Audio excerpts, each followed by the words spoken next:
Hello, viewers and listeners of Strange Oddities Podcast. I am your host, Matthew J. Haas. Guys, as always, let's get that, boring stuff out of the way in the very beginning of the show. Guys, we are simulcasting both on Facebook and YouTube. So if you'd like to chat with us live during the show, there is a chat. Just kindly go to Facebook, comment there under the live stream. Go to YouTube, comment under the live stream on YouTube, and that's basically the chat. If you guys have questions for me or the guest, because of course we have another exciting guest tonight. I can't wait to introduce him to everybody tonight. Real excited because who wasn't into Westerns? And I love Westerns. I love Western movies, and who didn't like playing cowboys and Indians? So before I give this gentleman a nice warm introduction, guys, as always, we have a website, strangeodditiespodcast.wordpress.com. If you'd like to email me and be a guest on the show, strangeodditiespodcast@gmail.com. I don't know. Am I leaving anything else out? Well, I got to plug kgraradio.com. Guys, they have a new website, kgradb.com. Okay? kgradb.com. Guys, we are simulcasting Facebook, YouTube, Podbean, iTunes, Spotify, wherever you can get podcasts, Podbean. We're on it, so I'm excited to go. We're ready to rock and roll. We're gonna take the train. We're gonna hijack a train like the old outlaws in the West used to. Here with my amazing guest, we have. I'm going to give a little, if our guest doesn't mind just hanging out for a little bit, because I want to just kind of give a little brief history of what we're going to talk about tonight, because there's going to be a lot to talk about tonight with our guest, and we have an hour and a half show, so I'm just going to go ahead and read you guys this a little bit so you guys get a history of what's going on here. So our guest is a researcher. He's an expert of Deadwood. Deadwood became a really hit series on HBO, if anybody's seen it. It's a really cool show. But Deadwood's a real place. It's a real location. The discovery of gold in the southern Black Hills in 1874 set off one of the great gold rushes in America in 1876. Miners moved in the northern Black Hills. That's where they came across a gulch full of dead trees and a creek full of gold, and Deadwood was born. Practically overnight, the tiny gold camp boomed into a town that played by its own rules and attracted outlaws, gamblers, and gunslingers, along with gold seekers. Wild Bill was one of those men who came looking for fortune, but just a few short weeks after arriving, he was gunned down while holding a poker hand of aces and eights, and that was forever after known as the dead man's hand. All right. I'd like to go ahead and welcome our really cool guest as I get him in here without losing him, I hope. We have Mr. Bill Markley. I hope I pronounced your name correctly. That's right. Thanks. All right, great. Welcome to Strange Oddities Podcast, Bill. This has kind of been like a month in the making. I contacted him not that long ago, but it's been a few weeks. We've been chit-chatting back and forth by email and, talking about, oh gosh, what are we going to talk about on tonight's show? And, I said, Deadwood's a great, way to start this. Wild West December here on the Strange Oddities Podcast. Deadwood has so much history in itself. You have a book about Deadwood. It's called Deadwood, Deadmen. And you have a lot of other books. You also wrote books about Billy the Kid and Jesse James, Wyatt Earp, Bat Masterson, and you've got a slew of whole other books, which I'll share, along the way as we go along on the podcast. So give our listeners a screenshot of your website and stuff like that. Well, again, welcome to the show, Bill. Where do we start? Thanks, Matt. Wherever you want. I guess we could start in Deadwood if you want. Yeah. Well, how about for those who don't know who Mr. Markley is, give our listeners maybe a brief background on how you started being an expert about Deadwood. Your research and how you got interested in writing, and take it from there. Sure. Okay, briefly, I'm originally from Pennsylvania, where I understand you're from also. Yeah. About 30, 40 miles away from each other. Moved to South Dakota in 1976. Was going to stay for a year, get some experience, move on. I'm still here, so it's been a very long year. South Dakota is a great place. Wide open spaces. There's such a natural place to be. I mean, there's still buffalo herds, antelope, deer. If you like fishing, if you like hunting, if you like any type of outdoor sports, South Dakota is a great place to be. Its nickname is Land of Infinite Variety because we have so many different landforms. I mean, we've got the Missouri River coming straight down through it, and the eastern part of the state was glaciated during the last ice age, and in the western part of the state, we have the Black Hills, which I think a lot of people have heard about. Mount Rushmore is there with the faces of Washington, Jefferson, Roosevelt, and Lincoln. Yeah. Oh, the founding fathers of our country. Yeah. Yeah. So if you've never been to the Black Hills, it's a wonderful place. And I would recommend, spend a couple of days and get off the beaten path. There's plenty of national forest there with plenty of trails. You can hike and camp and just enjoy the outdoors. And I think that's what South Dakota is really all about is the outdoors. One of the things I want to mention is that, before this area was settled, the Lakota nation, Lakota, the three separate peoples that people call it Sioux, but that is what their name was, Dakota, Lakota, and Nakota. They lived in South Dakota here. And the Lakota were in the western part of the state, the Dakota and Nakota were in the eastern part of the state, and into Minnesota too. So, and today we have 9 tribes, Lakota and Dakota tribes in South Dakota. So again, they would, if you're interested in Native American culture, it's a great place to visit because we have their cultures here as well. So you're right. In 1874, Lieutenant Colonel George Armstrong Custer led an expedition into the Black Hills. He took along a couple of miners and geologists along the way, and when they got to a place called French Creek in the southern part of the hills, they found pay dirt. They found enough gold in the gravel that it would be worthwhile mining. And after that, the gold rush took off. Now, one of the interesting things is that miners, white people weren't supposed to be in the Black Hills. If you look at the state of South Dakota today, everything west of the Missouri River was called the Great Sioux Reservation. And the Fort Laramie Treaty of 1868 said that this land would be for the Lakotas for all time, which included the Black Hills.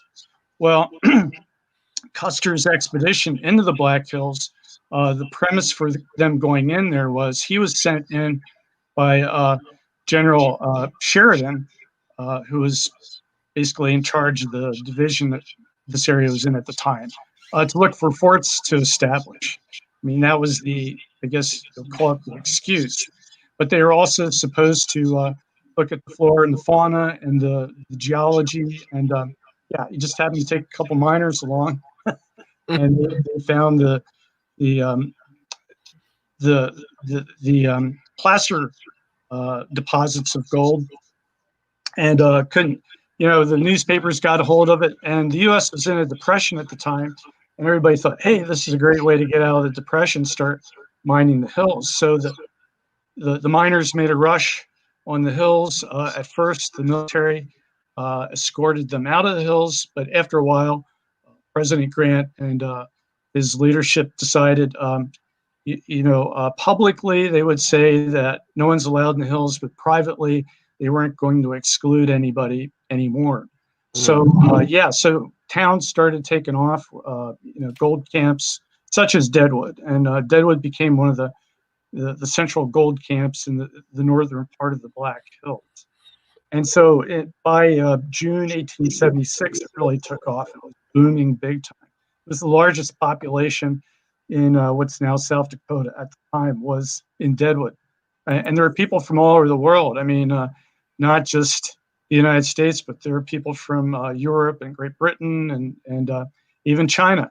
Chinese came in and were a major part of Deadwood at the time. So I guess you could say it was an international town at that point, but it was lawless. There was no Right. law because it was not recognized by the territory of Dakota at the time. So Right. Yeah, I'm glad you mentioned that because I was just gonna say that was around the time where like law was just about being established, and there was no like big law anywhere really yet, and that's why we had all these outlaws, and lawmen were starting out like Bat Masterson and Wyatt Earp, and everybody was afraid to kind of become part of the law because there was just, I believe, like there was just so many outlaws out there because of the big gold rush. well, yeah, I mean, okay, think about it. Again, there's no law at all in Deadwood. You Yeah. come to mine, so you establish your claim. You maybe have a little shanty that you've built. You find gold. Who's going to protect you? Who's going to keep someone from taking your gold away or robbing your shanty?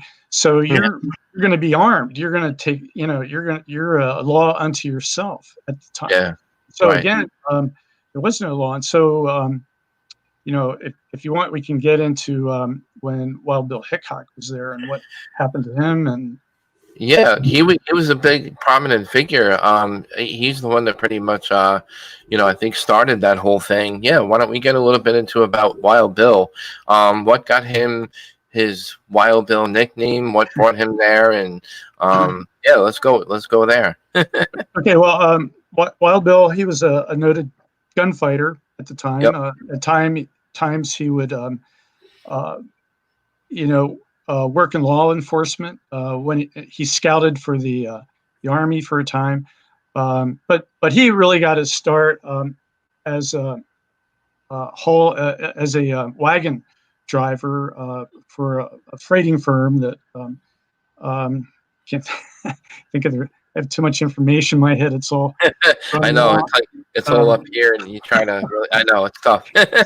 Yeah, Major Russell, Major Waddell was. I think I might have gotten the names mixed up. Anyway, they're the guys that started the Pony Express and that sort of thing. But Hickok, his name was originally James Butler Hickok, and no one's really sure how he got the name Wild Bill. Mm-hmm. But one of the stories is that one of his brothers was nicknamed Bill, and some guys on a steamboat overheard him talking Bill, and they started calling James Hickok Bill.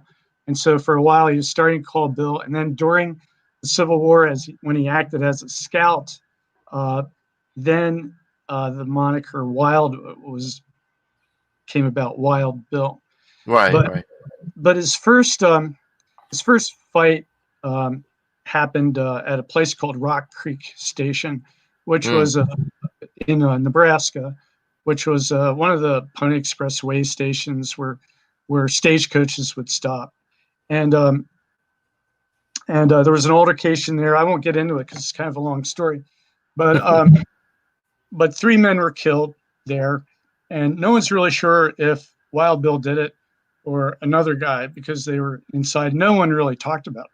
But years later, there were pulp magazine people back in the day, and this writer got a hold of Wild Bill's story, and he turned it into the McCandless Gang, and there were like around probably 10 people that Wild Bill single-handedly fought in this cabin and killed them all. Oh, wow. Shooting and stabbing, and I think the magazine was Harper's Weekly. It was a major magazine at the time, maybe like People Magazine today or something, and people pretty much believed what the story. And so Wild Bill became a nationally known figure from this story that was based, I guess, like movies today, they say based on an actual event. Yeah, that's about all real about the movie. So that's, so if you want to talk fake news has been around since, the beginning. Yeah. But so anyway, he had a great reputation. He became, a lawman. from time to time. He gambled. He was one of his jobs, and as I said, he scouted for the Army. By 1875, he was in Cheyenne, Wyoming, just kind of gambling there. He met Agnes Lake, who owned a circus. Actually, he didn't meet her. They'd known each other for several years, and they finally decided to get married in Cheyenne. And then Wild Bill and Charlie Utter and a few other of his friends decided to go up to Deadwood because they'd heard about the gold strike. So in the spring of 1876, a bunch of them start heading up towards Deadwood. Well, they get along the way is Fort Laramie. It's one of the places that you stop when you're heading from Cheyenne up to Deadwood. And when they get to Fort Laramie, the officer of the day there says, "We've got this woman in the guardhouse, half naked. Take her off her hands." Well, it turns out that the woman was Calamity Jane, and Wild Bill and the others said, "Okay, we'll take her along," and they clothed her and fed her, and she went along with them up to Deadwood. And so this is July, whatever. Well, Wild Bill sets up camp in Deadwood, and there was always people say that Wild Bill and Calamity Jane were lovers. There's really nothing to that story, but Calamity was one of these people that always loved a good story, and she would stretch the yarns, and after a while she was claiming that they were, but there was never really any basis to that. Good story on Calamity Jane. I'll do a little sidebar here. Okay, sure. I'm sorry, go ahead. No, I was just gonna say we have so much to talk about. So yeah, any great story that segue into this would be amazing. Yeah, this is a fun Calamity Jane story. Yeah, a lot of her stories are not real, because even during her lifetime, they were spinning yarns about her, and she was spinning them too. She would do anything to make a buck, really. And I mean, that's what most people were back then. You do what you can to make a living, right? There was no law. Yeah. So let's see. How can I say this delicately? She had a friend. Calamity Jane had a friend, and her name was Tidbit. And to spend the night with Tidbit would cost a gentleman $20 in gold dust for the night. Okay. So one night, Tidbit spent the night with this guy. His name was Laughing Sam Hartman, and he was called Laughing Sam because he had a scar on his face that made it look like he was laughing all the time. But he was a hard case. He was a gambler, dealt a game called Pharaoh at the time. Anyway, so laughing Sam gives Tidbit his poke sack, which held his $20 of gold in the sack. And he said, "Okay, you can take my sack, but bring it back because I need the sack." And she said, "Fine." So she goes back to camp.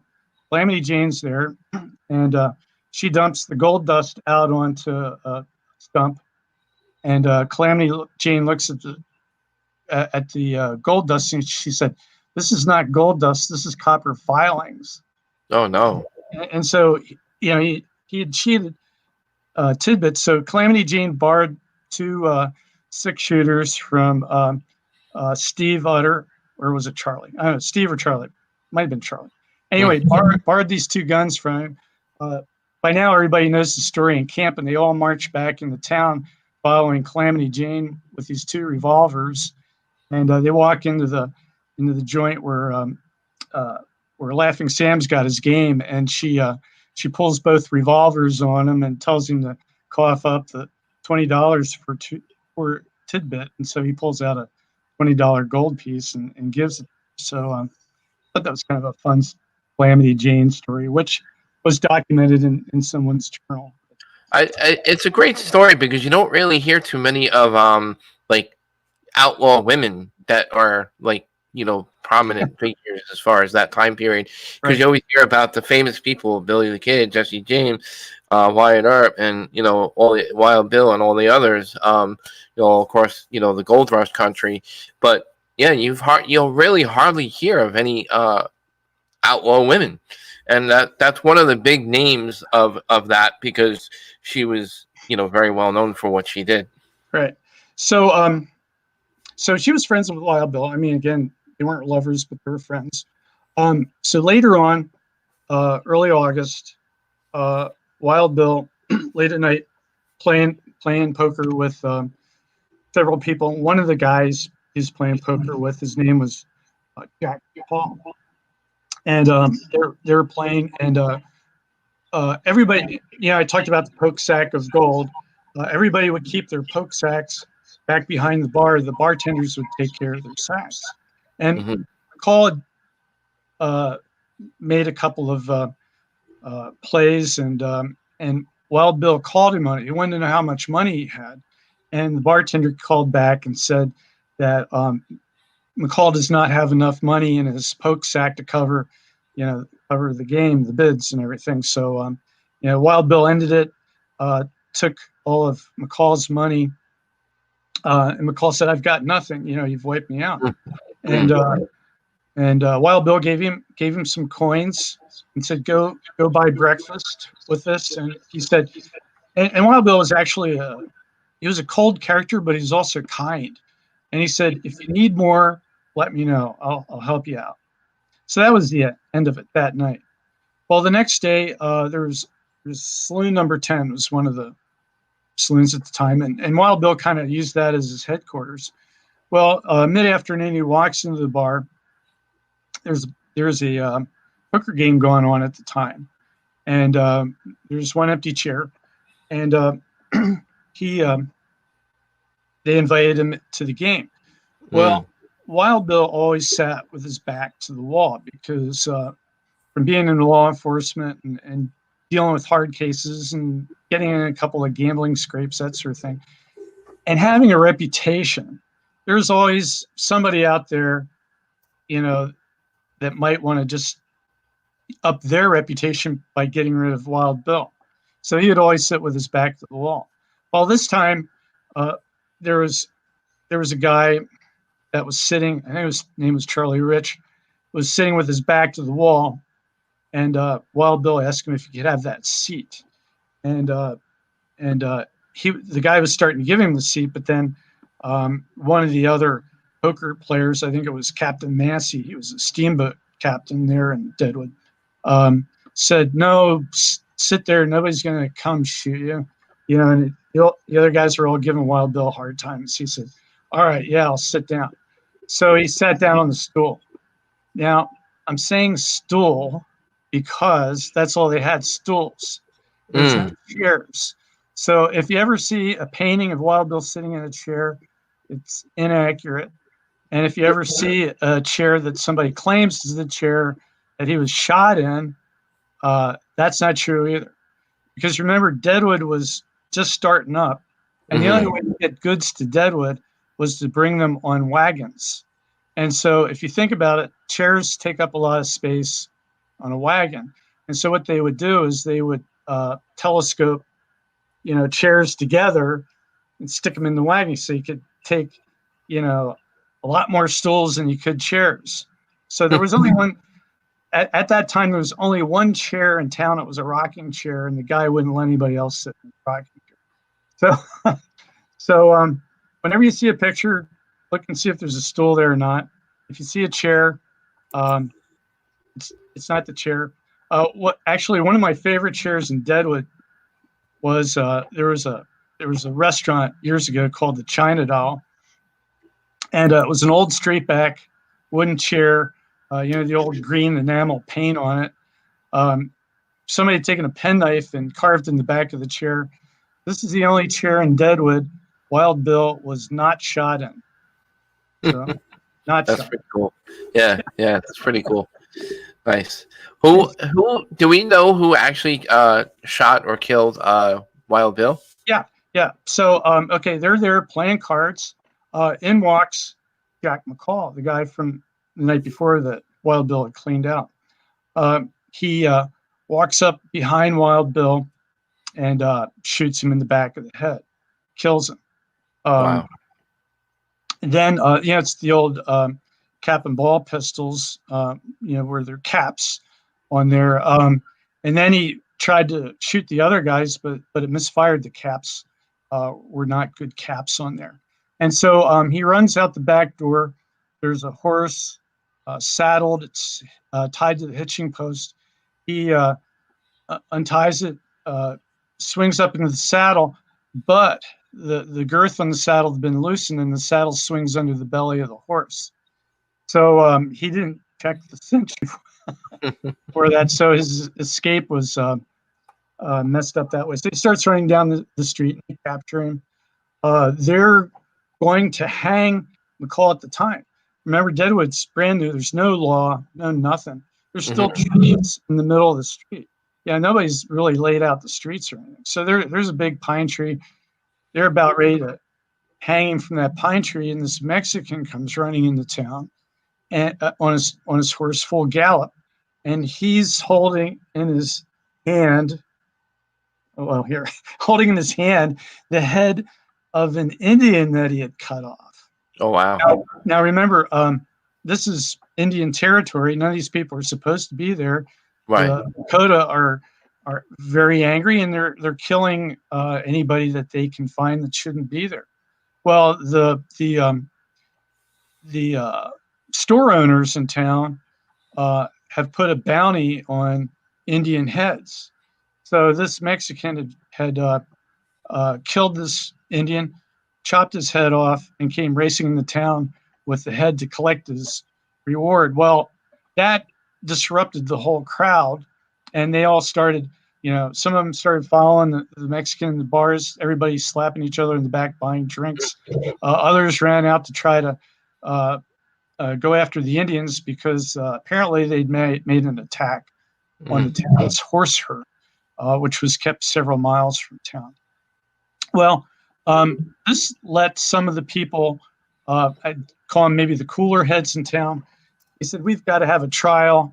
They took McCall and locked him up in a cabin for the night.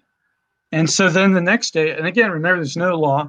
So the citizens get together, they hold a town meeting, and they decide, okay, we're going to have a trial. So they elected a judge, they elected a prosecuting attorney, defense attorney, and then they appointed a jury. And one of the fun things is the jury was completely armed. Everybody had a revolver with them because no one knew what was going to happen. Yeah, sure. So anyway, McCall's excuse was, he said, well, Wild Bill shot and killed my brother, so I was taking revenge. And the jury went back and they deliberated, and they came back and they said, okay, he's innocent. Wow. They let him go. That's crazy. Yeah, everybody thought that he was going to be strung up.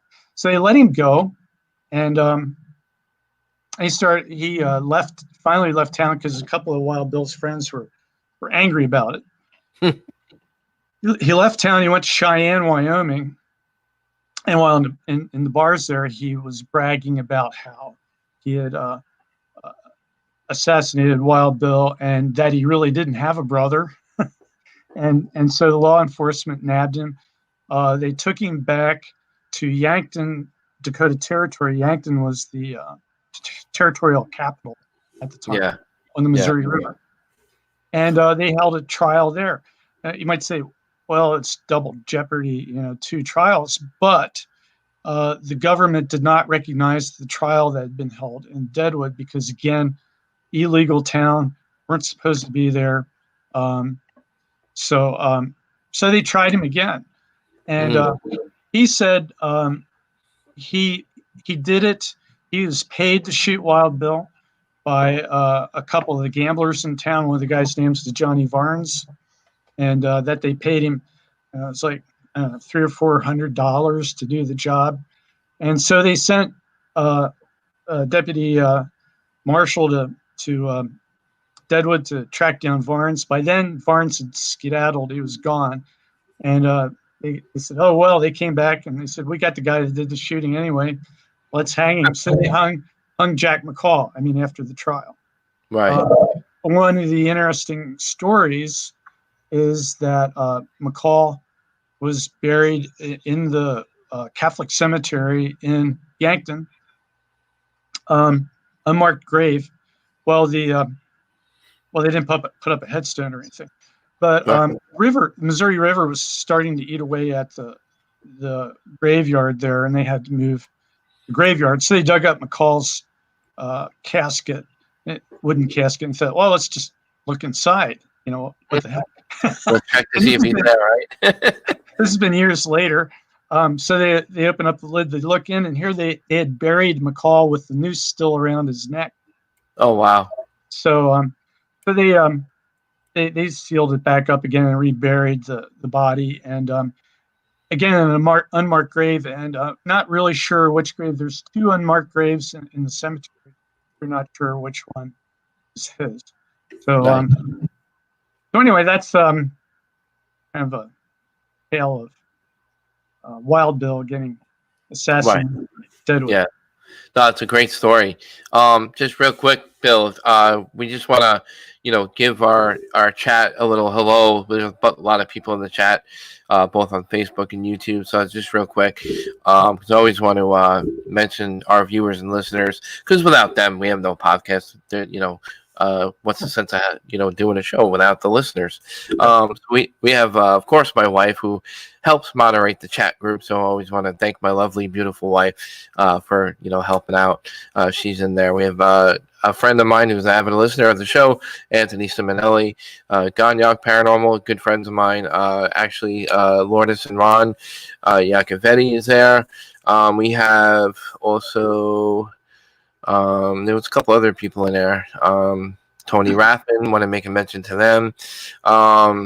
Tony Rathman also hosts another podcast called Entity Voices. I'm an avid listener of their podcast, so I really want to tell our listeners we support each other's podcasts. So from time to time, we always mention our podcasts on other podcasts because we support each other. So guys, check out Entity Voices, Paranormal Evidence every Wednesday night at 9 p.m. Eastern Time, 7 p.m. Central Time. So yeah, feel free to check them out. Guys, if you're tuning in late, I'm excited to be speaking with Mr. Bill Markley. He's an author, freelance writer. He's also been in a couple of movies. He's done some reenacting and, actually an actor in a couple of big movies. Dances with Wolves is one of them. And also the TV movie Gettysburg, if I'm not mistaken. That's also another one that you did. What was your experience like working on the set of Dances with Wolves and Gettysburg? What was that like? First I was in Dances with Wolves, and I'd never been in a movie before. It's filmed in 1989, and when you watch the movie, it was all filmed in South Dakota here. So great promotional for the state. But I got in. I had a good friend. He was a Lutheran pastor, and we used to not only talk about religion, but we would talk about hunting and history and guns, and just loved all that kind of stuff. And he moved away from South Dakota to Omaha, Nebraska, and he joined a Civil War reenacting group there. And his group they were in the movie Glory, if you remember that one. I love Glory. That's one of my favorite all-time movies. Yeah.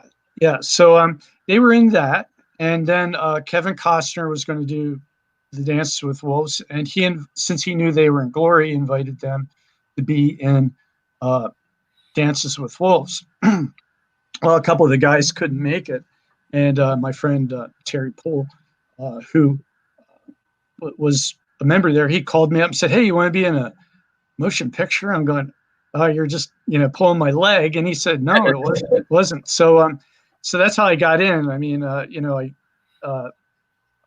they had the uniform for me, but after a while, I fell in loving reenacting, and I bought all the uniforms and accoutrements and muskets and everything else like that. But yeah, we did the opening Civil War scenes where in the beginning, I'm in the scene where the surgeons are going to cut the foot off of Lochner's character, Lieutenant Dunbar.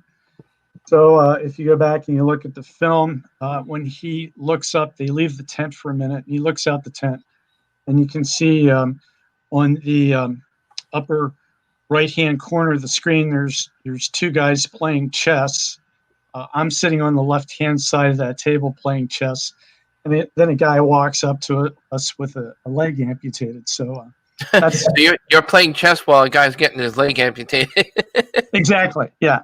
So nice that's guy. so I'm playing Union side there, and then later on, of course, when Dunbar makes his suicide ride against the Confederate line, I'm one of the Confederates shooting at him, and my big scene of my lifetime, my Andy Warhol moment, was I'm standing there in the middle of all these guys, and anyway, I'm standing there and I'm like, come on back. So, yeah, my big scene. But it was fun. We did that, and then we did the scene where Fort Hayes, where the major shoots himself in the head, and then the final scene where the cavalry is looking for the Lakota village. And that was filmed in the Black Hills, not far from Deadwood, several miles from Deadwood. Yeah. So that was fun. Then I got into Far and Away. That was Tom Cruise, Nicole Kidman. Yes. And the Oklahoma land rush scene at the end. Nice. And that was crazy. They had over 250 wagons and I think close to 1,000 riders. And the insurance actuary said one person was going to be killed in that land rush scene. Oh, and everyone's looking at everyone else going, could it be you? But fortunately, no one was killed. Somebody did have a punctured lung, but oh boy! But that was a crazy scene. Thinking of all those wagons and riders all taking off at a gallop, and wow, that's crazy. Yeah. And then I was in, as you mentioned, Gettysburg. Right. That was great. I had an ancestor who fought at Gettysburg for the 12th New Jersey.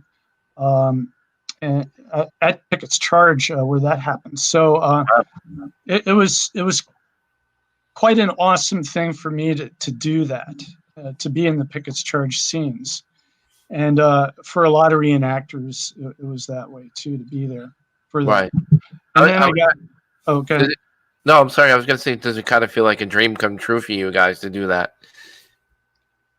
Yeah, I mean, it was. I mean, when I look back on it, it was very cool. It was very neat. I mean, we did both sides, Union and Confederate. So I always joke it wasn't brother against brother; it was self against self for us. Right. And then what else? I was in the movie Crazy Horse, about the life of the great leader Crazy Horse, and then also Son of the Morning Star.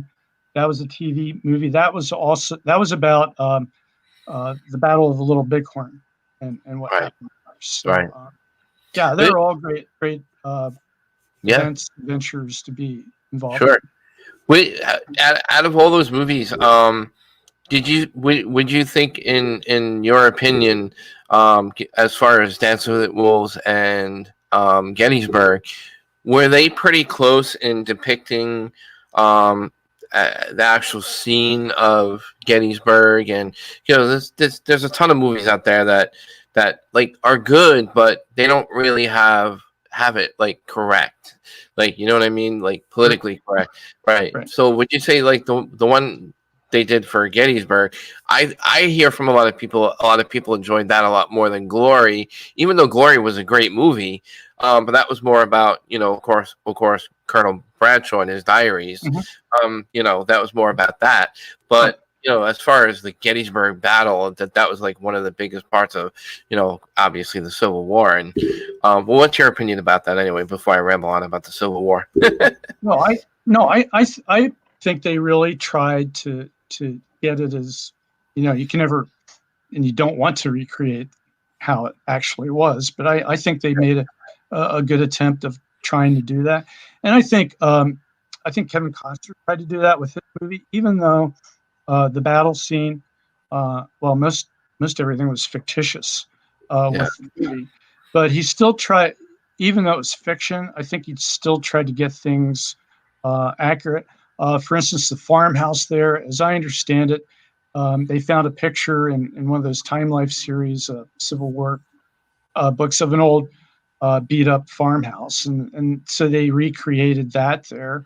The picket fences, I can relate one hopefully quick story where after the Union troops have routed the Confederates, after Costner had been made his suicide ride there, they had the Confederates, captured Confederates, coming through a cornfield, and the Yankee soldiers were all holding the captured Confederates' muskets.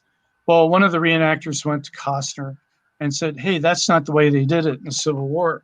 What they did was they took away their ammunition from the captured soldier, and they had the captured soldier hold his own musket, but point the barrel to the ground and hold the stock up in the air, so march in front. So you're holding it in front like this as you walk through the field." And Costner said, "Okay, that's how we're going to do it."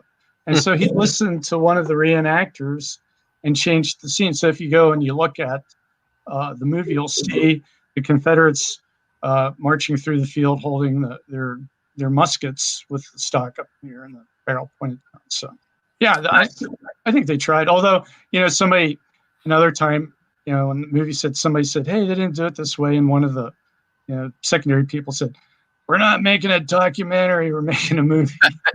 So, right. So, yeah. They got to use some kind of imagination. It's Hollywood, right? Yeah. So, all right. Well, again, you've written so many other books. We got a really good in-depth little bit of history about Deadwood and Wild Bill. You've written other books about other outlaws such as Jesse James, Billy the Kid. Obviously big prominent figures and being outlaws in the Wild West. A lot of controversy, obviously, around both men. There's a photograph. We actually talked about this before the podcast. I thought maybe this would be kind of fun. Matt. Before we get into that, can I say just two more things about Deadwood real quick? Yeah, sure. Since you get into the paranormal and all that kind of stuff, Deadwood has a couple of things that maybe some of your listeners would be interested in if they ever visit Deadwood. One is it's called the Haunted History Walking Tour, and what the lady's name is Kim, who runs it.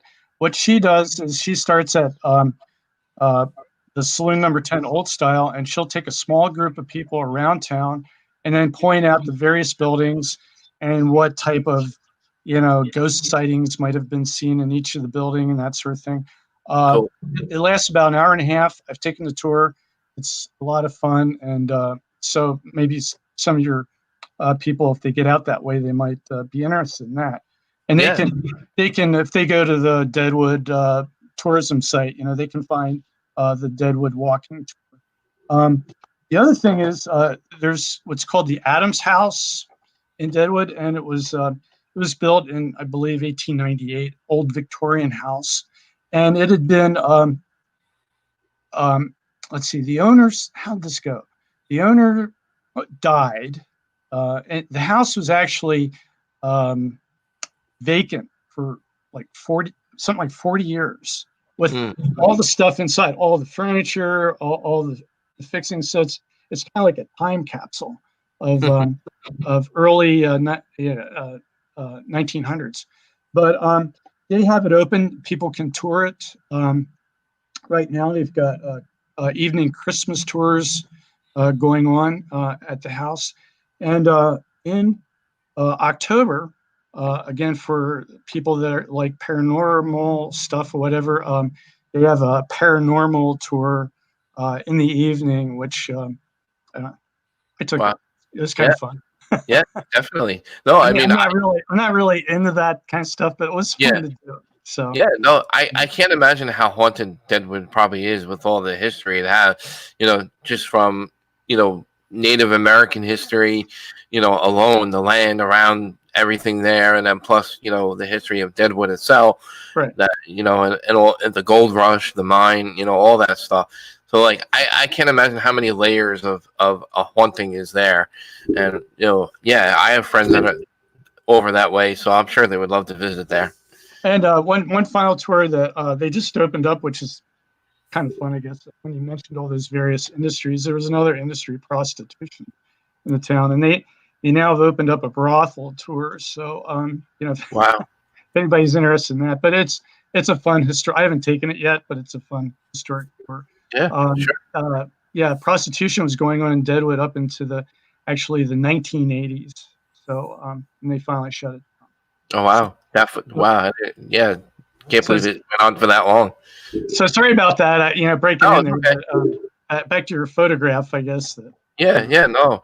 Thanks for sharing that, and I'm sure some of our paranormal people will be into that. So I like to highlight our guests as well. So any information that you want me to share on the Strange Oddities Podcast Facebook page, I'll whatever shout out that I can help, help along your books. And I have your website here. I'm going to share the screen of that with everybody. Any other information you want to share later on in the show, by all means, I like to highlight my guests. So, all right, yeah, let's get into this mysterious photo. It's a famous photo, actually, because there's a lot of controversy around it. Maybe not so much controversy, but a lot of, like you said, a lot of speculation of who's actually in the picture. The only person who would know this is a legitimate picture or that can authenticate the picture would be the person who took the photograph. But there's a lot of interesting history around this photograph. I want to show everybody what photograph we're going to be talking about real quick. But Bill, if you don't mind, I'm going to share the screen with our audience quick. Here we go, guys. Yes, great.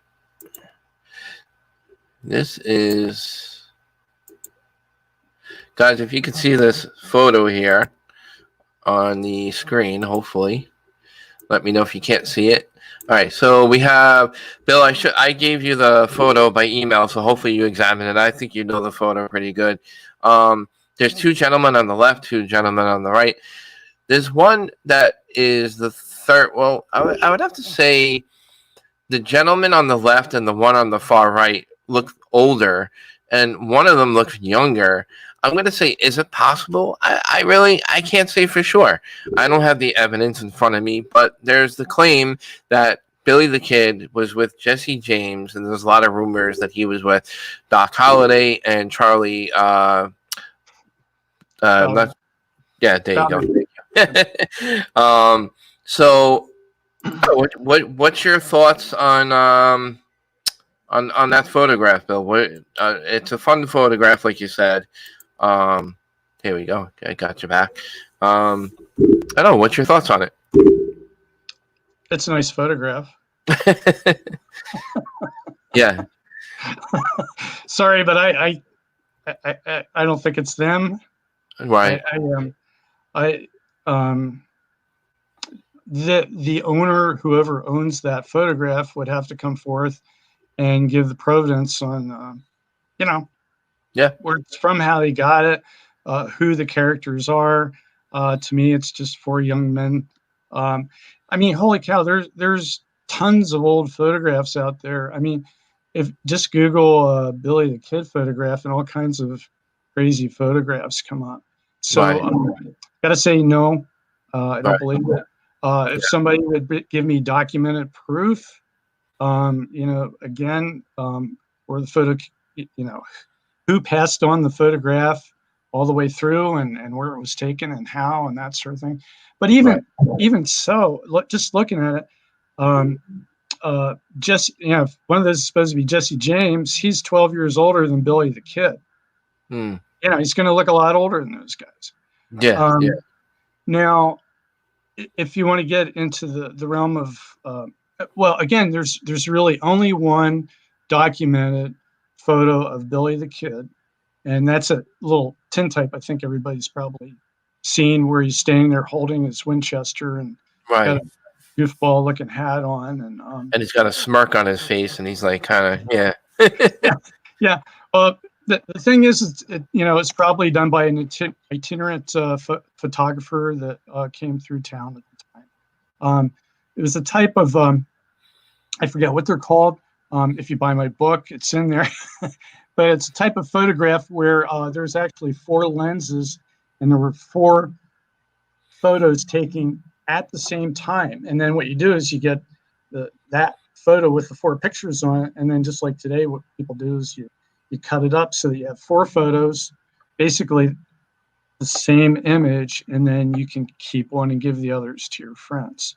And so there were 4 of those made, and there's really only one that we know of in existence today. That was bought by one of the Hunt brothers a few years ago for $2.3 million. Oh, wow. Yeah, if you got one of the other 3 Billy the Kid photos out there, it might be worth something. But this one, sorry. Yeah. Yeah.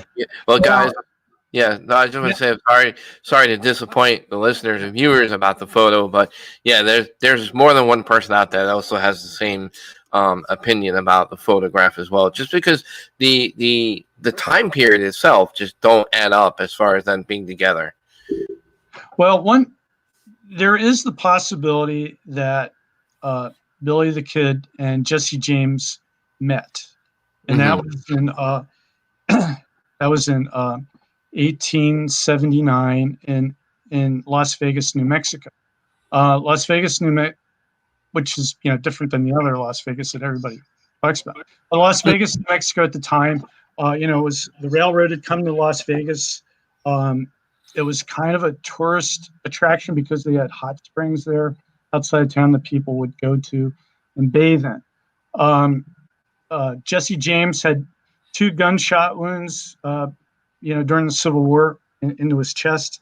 And, from time to time, he would go to places to look for relief. So there was a Dr. Hoyt who was, well, we could do a whole podcast on him. I know, right? He was, in 1878, he was a cowboy in the Texas Panhandle, and ran into Billy the Kid there, and they became very good friends because neither of them drank. Most everybody was drinking, but Billy the Kid didn't drink liquor, and neither did Hoyt. And so they became very good friends. In fact, Hoyt gave Billy the Kid a gold watch that he was very interested in, and Billy the Kid gave Hoyt one of his good horses. And so Hoyt moves on to Las Vegas, where he gets a job bartending there. And towards the end of July in 1879, he goes out to the Springs because there's a hotel out there and they have really good cooking. The people are from Missouri originally there. Billy's friends with these people.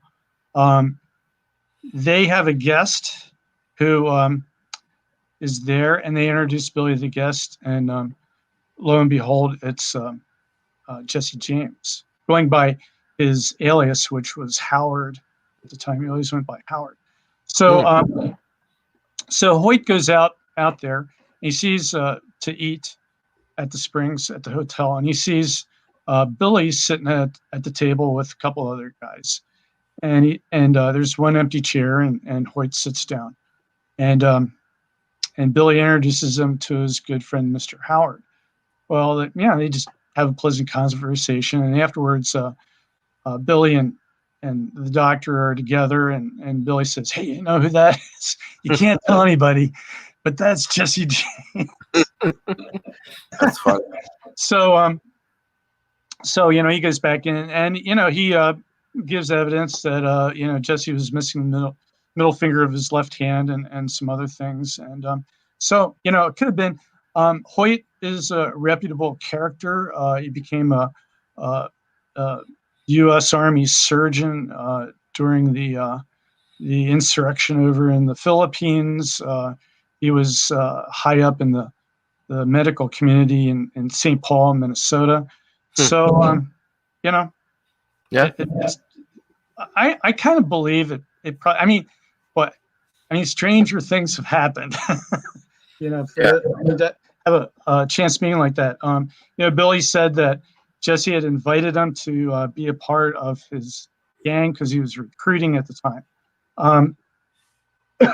And Billy turned him down. He said he knew how to rustle cattle and horses, but he didn't know how to rob banks, and he didn't want to be a part of that. So, I think he had some love interests probably. Yeah. In New Mexico. So. Right. Yeah, really cool. No, I appreciate your opinion on that photograph. I figured no better person to ask than yourself, Mr. Bill Markley, because you've written about your outlaws there, Mr. Jesse James and Billy the Kid. So no, that was a great assessment. Appreciate it. Yeah.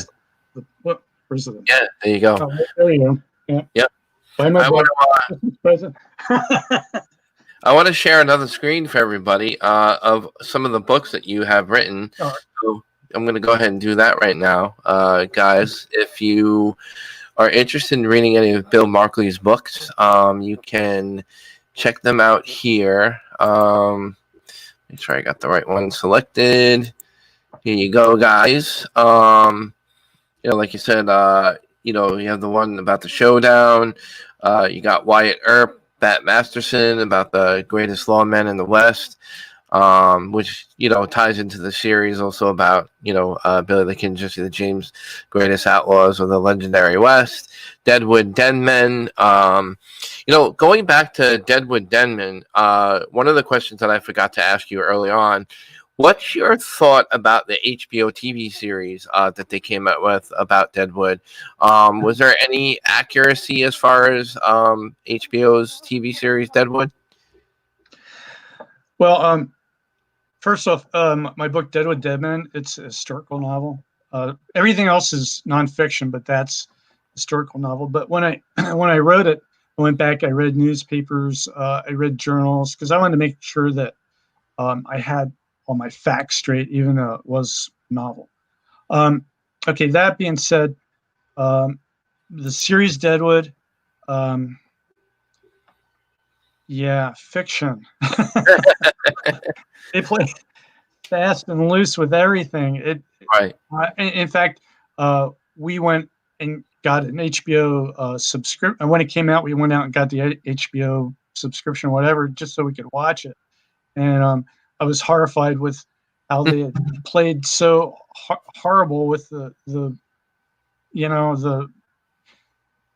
reality of the situation. And I finally, after watching a couple of episodes, I finally resigned myself to saying, okay, it's just cheap entertainment. It's not.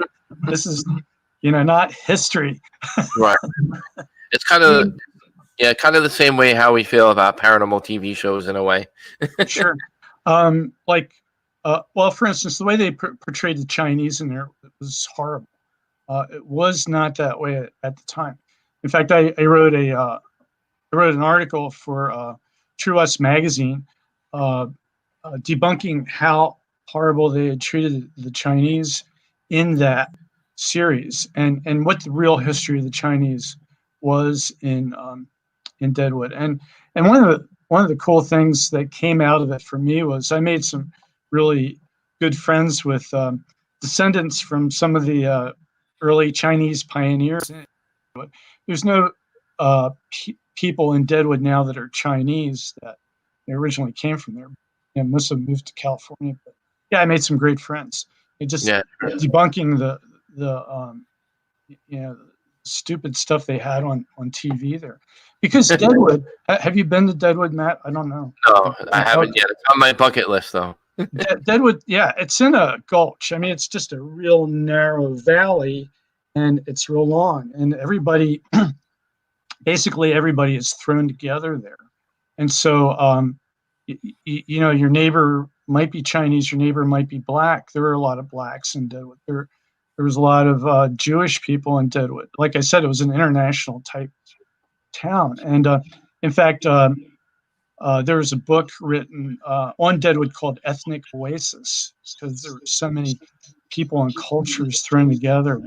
And It was really cool. I mean, the Chinese would have their funerals up at Mount Moriah, where Calamity Jane and Wild Bill are buried at, and all of Deadwood would turn out for those funerals because there were such really cool processions that they would be involved in. So Yeah. Wow. So yeah, Deadwood was bad. Yeah, just a little thing like they had. They could have just stuck to the real history, and it would have been a fabulous show to begin with. Yeah. But they didn't. So that was disappointing. Yeah. But my book is more historically accurate. Right. Yeah, that's what I figured. Yeah. Again, that's TV. Yeah. But no, I just have to ask. As an interviewer, I have to ask those questions. Oh yeah. Oh yeah. Yeah. So yeah, but again, guys, if you're tuning in late to the show, we have author and freelance writer, and also he was a reenactor. Bill, do you still do reenacting or any kind of acting nowadays, or are you pretty much just low key now, or like you're still writing, or? Oh yeah, I do a little reenacting from time to time, not as much as I used to or would like to. I'm retired from my job. 40 years I was an environmental engineer and administrator for state environmental agency here, and been retired about 4 years, and full-time writing. Holy cow, I've got excuse me, right now I've got 3 books I'm working on, various stages of being critiqued or cleaned up or written. I just finished one on Geronimo and Sitting Bull, similar to the other ones, the Billy the Kid, the Wyatt, Earp, Pat Masterson books, comparing Geronimo and Sitting Bull's lives. Right. Lives, and that will come out in May 2021. And then I'm working on a sequel. Excuse me. For this one, it was on the screen. I gotta see how this. Okay. Wait, keep it up for a second. I'll. There you go. That might work. I don't usually do this, so. Yeah. There you go. Yeah, that anyway, worked. My co-author and I, Kellen Cutsforth, we took 10 controversial stories from the Old West, and he tells one side of the story and I tell the other side. So, for instance, Gunfight at OK Corral, he tells the Earp side, I tell the Clanton McLowry side. And so each chapter is a different controversial story. So we're working on a sequel right now. We have to have it done December 30th. So Burning the Midnight Oil, except for now, on that. Yeah, sure.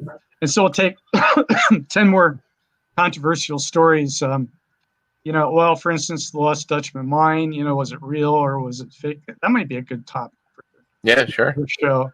The Donner Party, were they really cannibals, or was there a lot of hype that, some more controversial topics. Yeah. And then the final book I'm working on, excuse me again, is this one's comparing the lives of Wild Bill and Buffalo Bill. And that one will come out in 2022. So nice. Yeah, I'm busy. Yeah, I would say so.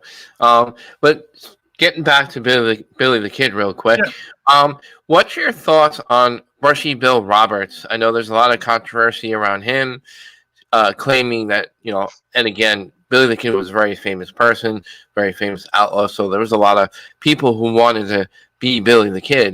Billy the Kid was the thing then. But a lot of claims that he could have been Billy the Kid under different aliases, and that he was in hiding, that he didn't really get killed by Pat Garrett. Pat Garrett made it up, or he had killed somebody else and, portrayed, that person's body to be Billy the Kid. What's your thoughts on that? Yeah. Pat Garrett shot and killed Billy the Kid. And as for that too, Bob Ford shot and killed Jesse James. Right. Jesse James, just real quick, his son, Jesse Jr., figured there were over 20 Jesse James imposters out there, coming and going. Billy the Kid, late at night, he's coming into Pete Maxwell's room. Pat Garrett was in there. He was looking for Billy the Kid. I don't know how many people know Billy's story, but he was scheduled to be hanged for shooting a sheriff. I can't think of his name right now. Too much stuff swirling in my head. Yeah. Brady, Sheriff Bill Brady, shot and killed two of Garrett's deputies. Okay, think of that. He killed two of his deputies. So Right. people that are going to say, well, okay, Billy and Garrett were friends. He's going to let him off. I don't think so. I mean, guy killed two. What if you had two of your associates in the studio? They're shot and killed. Would you let the killer go off scot-free? I don't think so. No. So anyway, Garrett and his two deputies tracked down Billy, and they he's in Pete Maxwell's bedroom. It's late at night. Billy leaves. He's in town there. He leaves where he was at. He came to Pete Maxwell's place because he had a beef hanging up, and he was going to cut off a slab of beef to fry up for dinner, breakfast, whatever. And he saw the two deputies sitting there out in the yard, one on the steps or on the boardwalk, and the other in the yard. And he wanted to know who they were, and he walked into Pete Maxwell's bedroom, and it's all dark. I mean, there's no lights or anything, and he doesn't know Garrett's in there. And he says in Spanish, who are they? Meaning the two guys outside. And Maxwell whispers to Garrett, it's him. And Garrett shoots twice, hits him. They don't know if he's killed or whatever, and they both run out. In fact, Pete Maxwell gets tangled up in his bed sheets and trips and falls, and Garrett's shouting, don't shoot him, because he was worried that his deputies are going to shoot Maxwell. They get out, so they get outside, and they, somebody's brave enough to, get a light and kind of look in the window, and they see, the body sprawled on the ground. They bring people in to identify him, and his alleged girlfriend, Maxwell's sister. Of course, Maxwell sees him. A couple other women that know who he is, and men, and then they hold a coroner's court there. And I don't know that they do that so much today as they did back in the day, but whenever there was a murder or dead body, they would hold a court right away. So they did, and they had like 7 people or whatever attest that this was Billy the Kid shot and killed by Pat Garrett. And Garrett wanted that because there was a reward out for Billy, and he wanted the reward. So he needed to have this documentation. So he made sure that the alcalde, the mayor of the town, did this. Because these were almost everybody there was, Spanish, Mexican, Mexican American. Right. So where am I going with this? Okay, so the women take him out. I mean, the whole town knows about this, and everybody knows Billy. I mean, Billy, they love him. He's a great guy. He spoke Spanish fluently, and just mingled people one-on-one. He wasn't aloof. He would, he was like one of them, and so everybody loved him. And people were crying, and they were angry at Garrett and his men. In fact, they had to stay holed up in Maxwell's bedroom for the rest of the evening.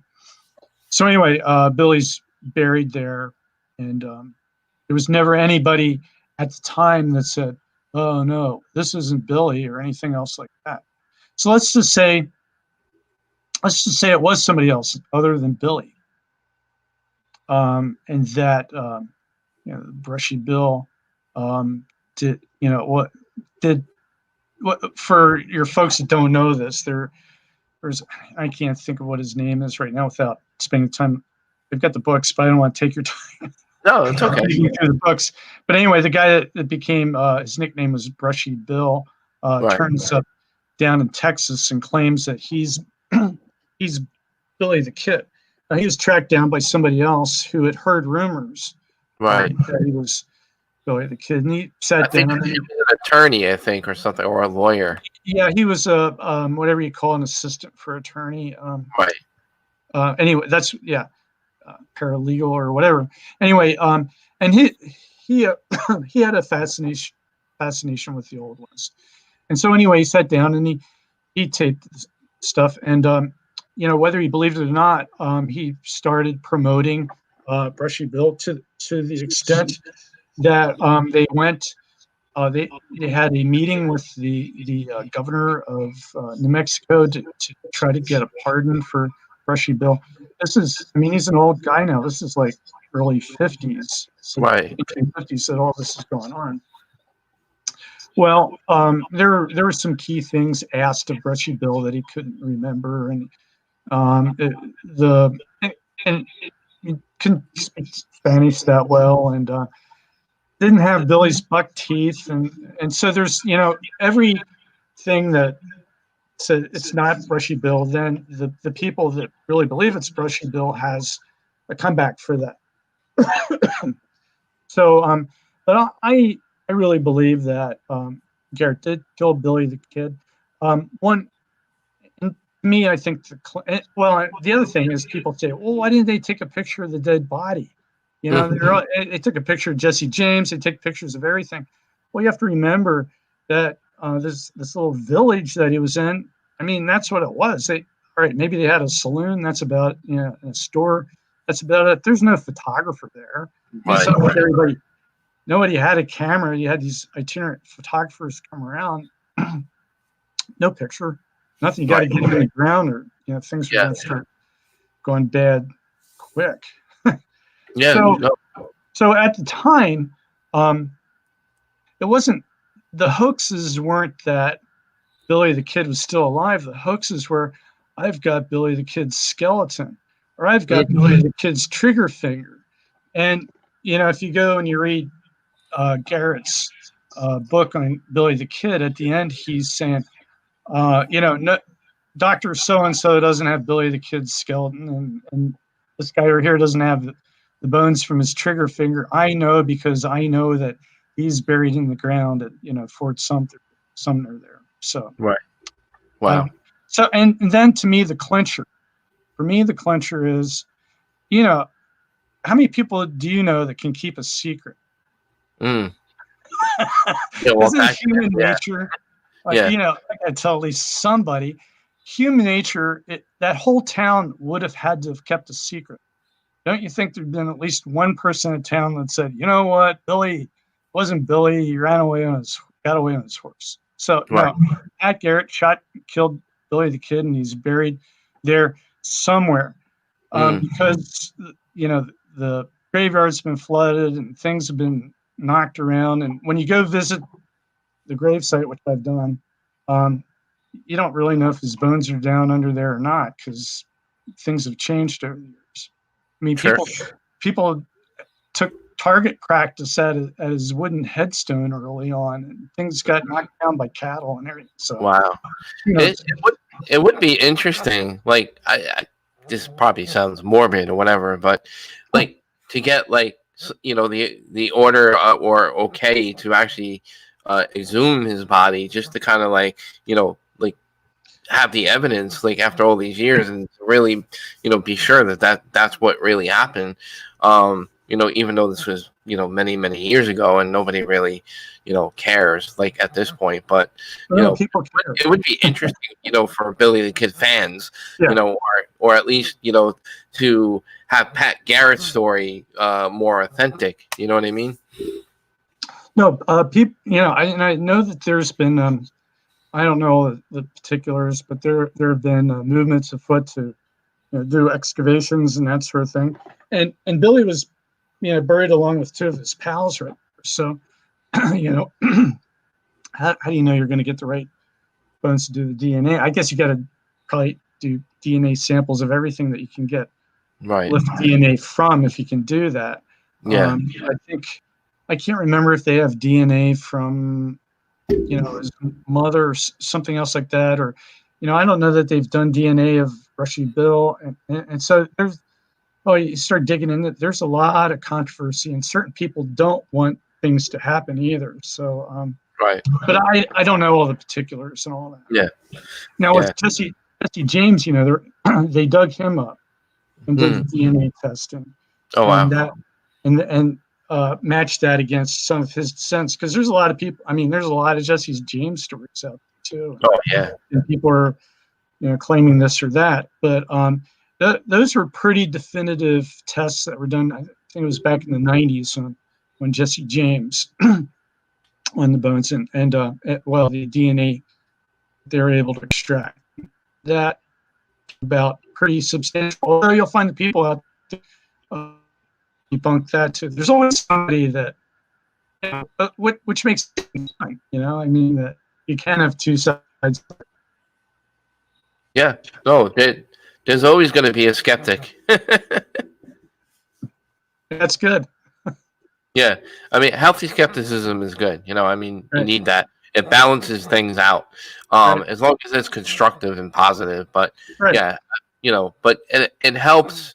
It helps the evidence, because like if you are collecting or trying to collect evidence that bring up historic documents like that, then you need skepticism, because then you need to rule everything out. And the interesting thing is, the more you dig into history and you go back and you research things, man, it's a real crapshoot back there, because it's true. History belongs to the writers. I mean, somebody could write about me and say I'm a horrible guy, and if nobody else writes about me, You can say that. Bill's a great guy. He's on the Strange Oddities Podcast. Markley was a real jerk. Nah, you can't say that about you. So, no, that's good. Listen, this is so exciting for me, because, like I said, I'm a huge Western fan. There's a lot of great movies out there, like Tombstone, Wyatt Earp with Kevin Costner. You have Young Guns. I was a big fan of Young Guns, even though that was nowhere close to being about Billy the Kid. Again, that's Hollywood, and we spoke a lot about facts and historical information regarding Billy the Kid. This is the guy you want to talk to regarding factual information about all this. But this has been great. Guys, if you want to go to his website, Bill, this is your website here, right? BillMarkley.com? Right. Okay. I'm going to share this screen with everybody right now before I forget, just to highlight you again for our viewers and listeners. Guys, I'm going to share this screen real quick for Bill and his fans, of course. I'm sure Bill's got some readers of his books and everything. Would like to know where they can get his books and information on Bill. Here we go. So here's his website, Bill Markley. It's BillMarkley.com. And this is the website, guys. Here you go. There's the screen. Getting good at this. In the beginning, I had stuff like everywhere, and I would have little, we have teeny boxes here on the left, but it was, just getting the point across. You guys can have the web address here, just to see what it looks like here. But guys, he's got great books about the great outlaws, the great lawmen of the West, Deadwood. He's reenacted and been an actor in a couple of movies here and there, far away. He's been in Dances with Wolves. He's been in Gettysburg. Bill, you have anything coming up you'd like to share with our listeners as far as any events? I know with everything, this country is a wreck right now. Everything's on what's the word I'm looking for? Hiatus right now because of the pandemic. With everything being crazy, would like to share anything as far as anything coming up that you'd like to let our listeners and viewers know about? Yeah, so I think, I mean, you always got to look for the silver lining in things, and I think this is a great time to read. I mean, pick up some good literature. And I'd really like to plug an organization that I belong to. It's called Western Writers of America. and they have a website. They also have a Facebook presence, and there's a lot of wonderful writers that write nonfiction, fiction, poetry, filmmakers, anything Western, anything that's west of the Mississippi River, pretty much, or frontier, is in the group. So, and it's contemporary too. It's not just historical, but it's contemporary. I mean, think of like, Longmire, Craig Johnson, the guy that wrote the series Longmire, is a member of our group. A lot of good Westerns out there. It's not just, the Louis L'Amours. There's a lot of really good stuff. So if you like fiction or if you like nonfiction, go to Western Writers of America, and you're going to find some really good stuff. Yeah, there's a lot of good. And hey, Christmas presents. I mean, people that like to read. Yeah. Hey, get them a book. Yeah. Get them a Western. Maybe they haven't read one for a while, Yeah, it's a good stocking stuffer. Yeah. Yeah. Exactly. Yep. Christmas is around the corner, and your books are available here on Amazon as well. Do you have audio books as well? And I believe they're available on Kindle as well. Yeah. The only audio book is the Deadwood Deadmen at this point, but everything else is on Kindle or Nook or whatever, electronic. You can buy them through your local bookstores. I always like to promote local brick and mortar bookstores because you don't want them to go extinct. And and then you can buy it online too at any online bookstore. Yeah, sure. Well, I would definitely love to revisit these conversations because there's so many great stories to share of the Wild West, and I'd love to have you again on the show in the future. That's why I was like, I got to send Bill a friend request on Facebook. I want to keep in touch with this guy because you have such like an vast of knowledge about all this, and I knew we would have great stories to share with our listeners, and I really appreciate you doing that for our show. Well, I thank you for having me on your show. There's an awful lot of people out there that have a vast amount more knowledge than I do on these things. I just like to tell a good tale. Yeah, no, and you absolutely do, and you're great at it, and you can tell how passionate you are when you tell the history of all these particular stories that you do write about, and they're pretty accurate too as far as depicting the character of the person that you're writing about. You can tell by some of the writings in your books and everything. I've read some things, and I think you're a great writer. I think people should pick up some of your books, and it's a great time to read because what are we doing right now besides nothing? Right? Watching reruns. Yeah, right. Or watch Dances with Wolves and watch Bill Markley scene in Dances with Wolves or Gettysburg, and he can explain to you which scenes to look for with him in it. Yeah, I never did find myself in Gettysburg. I kind of know where I was at, but never did actually see myself. So no, it's been great. Any last words for your fans or any shout outs to anybody? I give you the last 5 minutes of the show. I always, whatever you'd like to share with our viewers and listeners, the floor is all yours. Well, I want to thank you, and I want to thank, all the people that have, my family and friends that have supported me over the years. And I really would like to, again, say, go to the Western Writers of America website, and you can find plenty of books and good movies and everything else that's out there. So again, thanks for having me on. Hang on a little bit. If you don't mind, I'll say our goodbyes after I end the show here.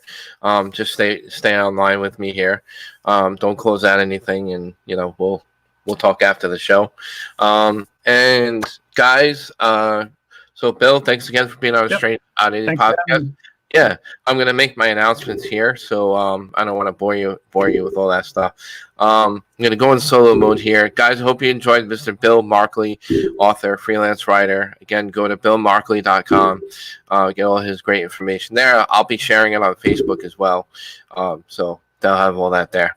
So, Bill, hang on, and I'm going to play our video here. Guys, real quick, as always, like to thank our last guest that we had on the Strange Oddities podcast last week, Miss Andrea Perrin. She lived in the Conjuring house before it, before the iconic horror movie, The Conjuring. She lived in the house that inspired the movie. She's a very good friend of mine, dear friend. We had her on last week, so big shout out to Andrea Perrin. Guys, you can always re-listen to that particular episode. Just go to our YouTube channel or go back on our Facebook page, and you can re-watch it again. All right? If you haven't subscribed, guys, please subscribe by hitting that little bell, top right corner of the YouTube main page. There's a little bell. I couldn't get the words out.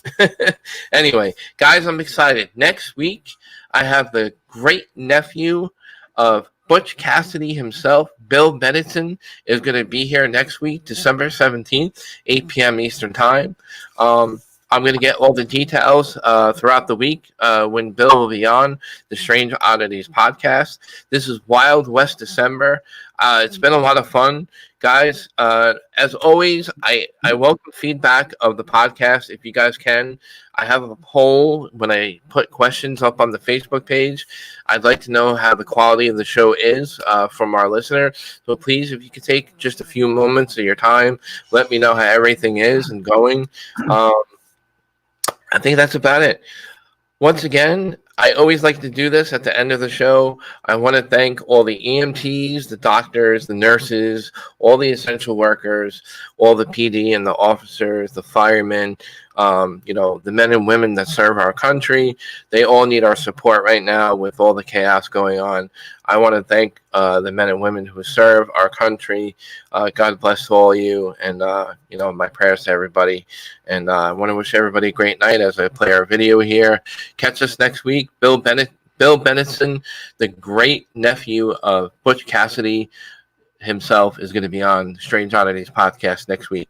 All right, guys, have a great night. Enjoy your weekend, and be safe. All right, great. Good night. Thank you for tuning in and listening to the Strange Oddities podcast. You can listen to the rebroadcast on the KGRA radio. Check out kgraradio.com for the rebroadcast at 2 a.m. Eastern Time, 11 p.m. Pacific Time. You can catch the Strange Oddities podcast live every week at 8 p.m. Eastern Time, 5 p.m. Pacific Time. Please follow our YouTube channel for our live weekly show at 8 p.m. If you like the show, please give us feedback. Email us at strangeodditiespodcast@gmail.com. You can also visit our website, strangeodditiespodcast.wordpress.com. Tune in every week, 8 p.m. Eastern Time on the YouTube channel. You can also look us up on Facebook.